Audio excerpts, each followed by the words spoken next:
Hello everyone, welcome back to my channel. New ভিডিওতে তোমাদেরকে স্বাগত। এখন ঘড়ির কাঁটায় বাজে রাত 11:30, আর এই সময় আমাদের মধ্যে একটা বাড়িতে দুর্ঘটনা ঘটে গেছে।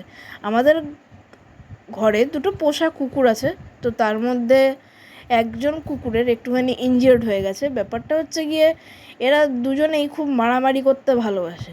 এরা অন্য পাড়ার কুকুর, আর এরা মারামারি করতে গিয়ে এর লুজার হয়ে গেছে, আর এর পা পুরো ছিঁড়ে দিয়েছে ওই কুকুরগুলো। এবারে এর পা থেকে তো অনর্গল রক্ত বেরোচ্ছে। তো বাবা যেহেতু একটু বোঝে এইসব ব্যাপারে, তো বাবা এখানে ট্রিটমেন্ট করা শুরু করে দিয়েছে।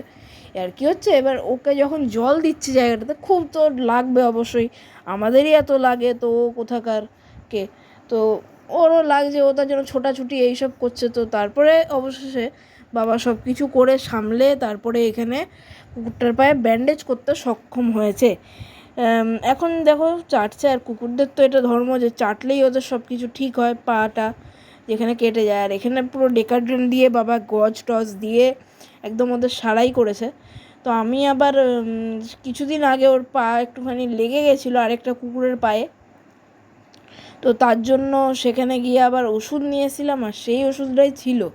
তো এখানে আমি এখন ওপরে এলাম, একটুখানি ওপরে এসে দেখি কি হচ্ছে। তো মানে তো সেই রাতে আমাদের কুকুরটাকে আর ওষুধ খাওয়ানো হয়নি, তো তার পরের দিনকে আবার ট্রিটমেন্ট করা হয়েছে। তো এখন কুকুরটা সুস্থ আছে, খুব ভালো আছে, দৌড়াচ্ছে। তো বাই।